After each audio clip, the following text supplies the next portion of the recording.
Hi everyone, welcome back to my channel Teesta fashion and blog. চলে এসেছি আজকে তোমাদের সঙ্গে একটা লেহেঙ্গা শাড়ি র্যাপিং নিয়ে। আজকে তোমাদেরকে দেখাবো যে একটা শাড়ির মাধ্যমে তোমরা লেহেঙ্গা স্টাইলে শাড়ি কিভাবে পরবে, তাও একটু অন্যরকম ডিফারেন্ট স্টাইলে। তো চলো শাড়ি র্যাপিংটা এবার শুরু করা যাক।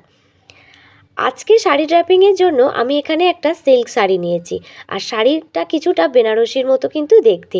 শাড়িটাকে প্রথমে কি করতে হবে, পিছন দিকে দেখো, ডান দিকে বাঁ দিকের কোমরের কাছ থেকে টাকিং করতে হবে। একদম নর্মাল ড্র্যাপিং একটা আমি করে নেব।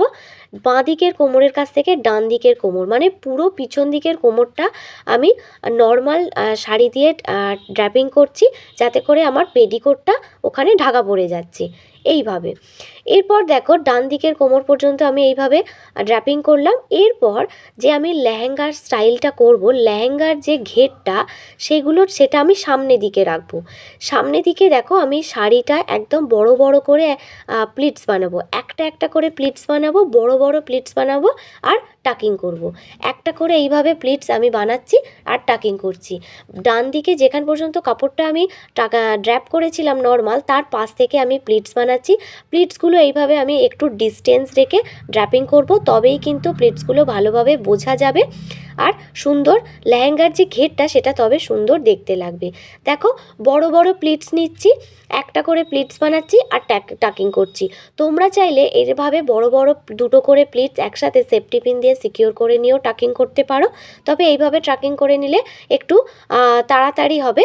তো যদি খুব তাড়াহুড়ো থাকে শাড়ি ড্র্যাপিংয়ের জন্য, তো এইভাবে তোমরা পরে নিতে পারো। দেখো আমি একদম বড় বড় প্লিটস বানিয়েছি, আর লেহেঙ্গার যে ঘেরটা আমি তৈরি করেছি পুরোটা আমি সামনে দিকে করেছি। আরও একটা কথা, যে প্লিটসগুলো বানিয়েছি সেটা কিন্তু ঠিক উল্টো দিকে আমি ড্র্যাপিং করেছি, তবেই কিন্তু আমার লেহেঙ্গার যে ঘেরটা আমি বানিয়েছি প্লিটসগুলো দিয়ে সেটা সুন্দর হয়েছে। তো দেখো সামনেটা হয়ে গেল। এরপর আঁচলটা এইভাবে পিছন দিক দিয়ে আমি ঘুরিয়ে নিচ্ছি। অলরেডি পিছন দিকের পেরিকোট আমার ঢাকা পড়ে গেছে।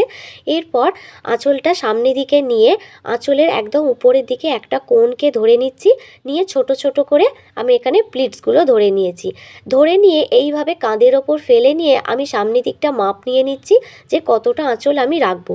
এরপর ওটাকে কি করব, কাঁধের ওপর প্লিটসগুলো ব্লাউজের সাথে আমি সেফটি পিন দিয়ে সিকিওর করে নিয়েছি।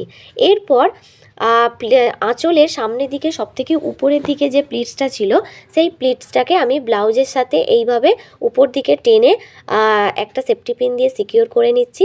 আর শাড়ির আঁচলের যে কোণটা সেটা এইভাবে নিচের দিকে থাকছে, ঠিক যেভাবে লেহেঙ্গার দুপাট্টা ড্র্যাপিং করে কিছুটা সেই রকম স্টাইল করার চেষ্টা করেছি। এরপর পিছন দিকটা তোমাদের দেখাবো। পিছন দিকের আঁচলটা কিন্তু ঠিক এই রকমভাবে হবে, মানে পিছন দিকের আঁচলের প্রত্যেকটা প্লিটস এইভাবে থাকবে। এটা একটা নতুন ধরনের স্টাইলে দেখতে লাগবে। আর আমি শাড়িটা পিছন দিকে একদম একটু টেনে নর্মাল ড্র্যাপিং করে নিয়ে তোমরা চাইলে এইভাবে প্লিটসগুলোকে ধরে পিছন দিকেও একটা সেফটি পিন দিয়ে নিতে পারো, কিন্তু আমার আর দিতে হলো না। সেফটি পিন না দিয়েই দেখো পিছন দিকের স্টাইলটা কিন্তু খুব সুন্দর হয়ে গেছে। এরপর এখানেই শেষ না, আমাদেরকে ইউজ করতে হবে একটা কোমরবন্ধনী।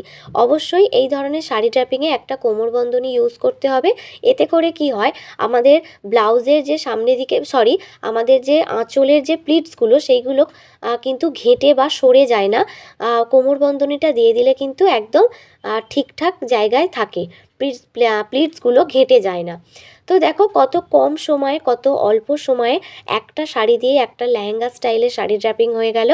আর এবারে এই শাড়ি ড্র্যাপিংয়ের আঁচলটা আমি একটু অন্যরকম করেছি, তোমরা দেখতেই পাচ্ছ পিছন দিকটা কি সুন্দর। আঁচলের যে প্লিটসগুলো সেগুলো এরকম থাক মতো হয়ে আছে।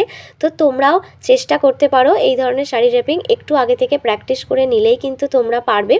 তো আজকে লেহেঙ্গা স্টাইলের শাড়ি ড্র্যাপিংটা তোমাদের কেমন লাগলো অবশ্যই আমাকে কমেন্ট করে জানিও, ভিডিওটাতে লাইক করে দিও। আর যারা চ্যানেলে নতুন আসছো তারা চ্যানেলটা সাবস্ক্রাইব করে আমার পাশে থেকো এই ধরনের ফ্যাশন ভিডিও, ব্লগ ভিডিও দেখার জন্য। তো আজকের মতো এটুকুই, আবার নতুন ভিডিও নিয়ে তোমাদের সঙ্গে দেখা করব। ততক্ষণের জন্য সবাই সুস্থ থাকো, ভালো থাকো।